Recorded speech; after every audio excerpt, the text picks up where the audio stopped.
दोस्तों बहुत बहुत स्वागत है आपका फिर से BHIC 133 यानी हिस्ट्री की एक और नई वीडियो में। जैसे कि आप सभी को पता है, अगर आप हमारे चैनल से कनेक्टेड हैं तो आपको पता होगा कि हम BHIC 133 में एक पूरी श्रृंखला आपको दे रहे हैं, जिसमें आपको 25 से 30 मोस्ट इम्पोर्टेंट क्वेश्चन जो आपके एग्ज़ाम पॉइंट ऑफ व्यू से काफ़ी ज़्यादा इम्पोर्टेंट हैं, उनको हम इन वीडियोस में डिस्कस कर रहे हैं। ये एक पूरी वीडियो की श्रृंखला है जिसमें आपको 25 से 30 वीडियो मिलने वाली है। हर एक वीडियो में हर एक क्वेश्चन को अच्छे से डिफ़ाइन कर अच्छे से एक्सप्लेन किया गया है।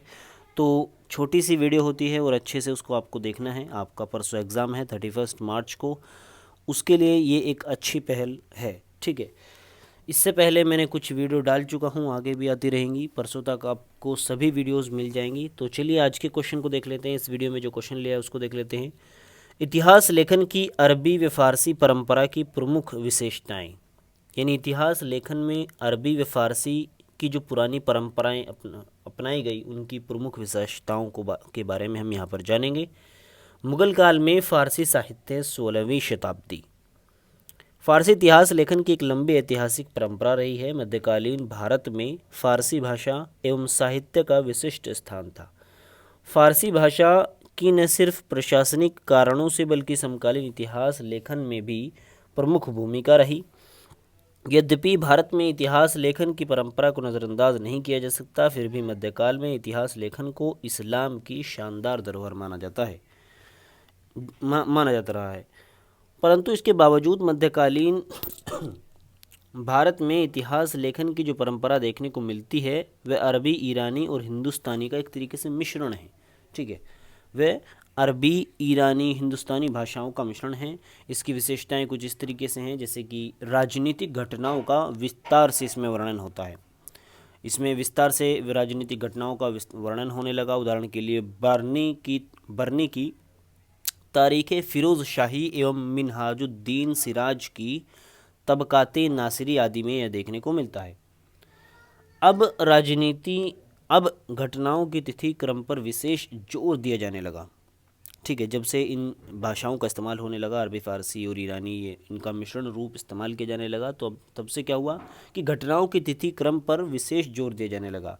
साथ ही इतिहास लेखन का क्षेत्रीय विस्तार भी बढ़ गया, विस्तृत हो गया। इतिहास लेखन पर लेखकों की व्यक्तिगत भावनाओं एवं विचारों का प्रभाव भी देखा जाने लगा, जैसे कि बरनी एवं बदायूं के लेखन में देखा जा सकता है। इसकी चौथी विशेषता यह है कि इस समय इतिहास लेखन में धर्म का प्रभाव अधिक रहा, क्योंकि समकालीन राजनीतिक एवं सामाजिक वातावरण में धार्मिक दर्शन का अधिक महत्व था। फिर शासकों की नीतियों में धर्म को अपने हितों के संदर्भ में विशेष महत्व दिया जाता रहा। ठीक है, तो इस तरीके से चार मुख्य विशेषताएं थी। अरबी, फ़ारसी भाषा का मिश्रण जो इस्तेमाल किया जाता था उस टाइम, उसकी चार विशेषताएं इस तरीके से थी। ठीक है, यहाँ पर थोड़ा सा और डिटेल में इसको दिया गया है। चलिए देखते हैं सब।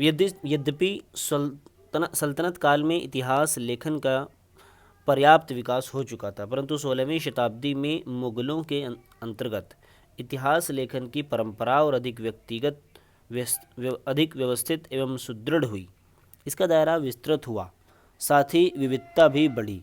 इसके कुछ प्रमुख कारण थे, जैसे ये कुछ कारण दिए गए हैं, इन पर हम ज़्यादा डिस्कस नहीं करेंगे क्योंकि क्वेश्चन हमारा था कि अरबी, फ़ारसी भाषाओं की विशेषताएं, जो कि हमने ऊपर ऑलरेडी देख ली है।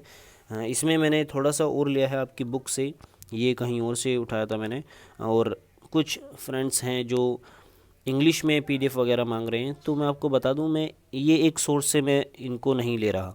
जो आपका आंसर है, एक इफ़ेक्टिव आंसर इसको बनाने के लिए मैं एक से ज़्यादा सोर्स का इस्तेमाल कर रहा हूँ, तो हर जगह इंग्लिश में कंटेंट मिलने की संभावनाएं नहीं होती। इस वजह से इंग्लिश में आपको कंटेंट नहीं मिल पाएगा, तो आप हिंदी में ही उसको समझकर ट्रांसलेट या अपनी भाषा में लिख सकते हैं इंग्लिश में। ठीक है, चलिए मैंने कुछ थोड़ा सा आपकी बुक से भी लिया है, ये देखिए। प्रारंभिक अरबी इतिहास लेखन ज़्यादा इसलिए नहीं लिया क्योंकि ऊपर भी दिया गया है और यहाँ पर भी ये काफ़ी सारा है, देखने में छोटा है लेकिन इससे 1.5 पेज आपका भर जाएगा, 100 पेज। ठीक है, तो इतना बहुत है। 20 नंबर का आपका क्वेश्चन होगा, लगभग 400 वर्ड आपको लिखने होंगे।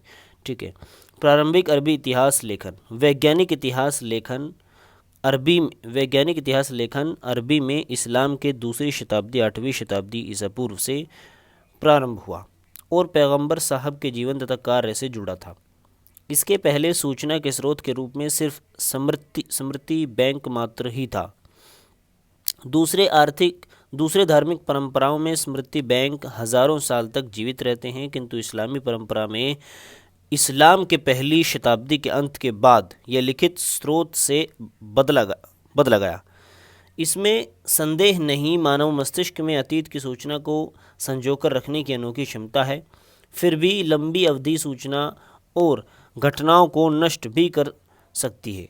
घटनाओं की ये विकृति या अलग प्रकृति बुद्धिजीवियों के लिए कठिन कार्य बन गई। इस विचार से विद्वानों ने इन घटनाओं का निवारण विभिन्न परीक्षणों के आधार पर किया। ठीक है, इसका सारांश कुछ इस तरीके से है। कुरान और हदीस से, यानी पूरा निचोड़, कुरान और हदीस से प्रभावित होकर अरबी विद्वानों ने 8वीं शताब्दी में इतिहास लिखना शुरू किया और कुरान व दूसरे इस्लामी पुस्तकों में जो उपलब्ध था तथा मौखिक परंपरा से भी सामग्री संग्रह किया गया, उसका भी प्रयास किया गया। 8वीं और 9वीं शताब्दी के इस इतिहास में पैगंबर, उनके समर्थकों के जीवन और उनके कार्यों को मुख्य विषय के रूप में पेश किया गया और बाद में इन प्रारंभिक विषयों के साथ कुछ अलग विषय जैसे धर्म का इतिहास, विजय का इतिहास, इस्लामी इतिहास, इन सब चीज़ों को भी लिया गया। तो इस तरीके से इसका इतिहास शुरू हुआ अरबी फ़ारसी भाषा का। ठीक है, और यहाँ पर हमने ऊपर इसकी कुछ मुख्य विशेषताओं को जाना था। तो यही आपका क्वेश्चन होगा और आंसर आपका ये होगा जो मैंने बताया आपको। इसकी PDF आपको नीचे डिस्क्रिप्शन में टेलीग्राम लिंक मिल जाएगा, वहाँ से जाइए टेलीग्राम चैनल पर और वहाँ पर इसी से संबंधित सभी वीडियोज़ मिल जाएंगी। साथ ही सभी वीडियोज़ की PDF भी आपको वहीं पर मिलेगी। मिलते हैं अगली वीडियो में, तब तक के लिए गुड बाय।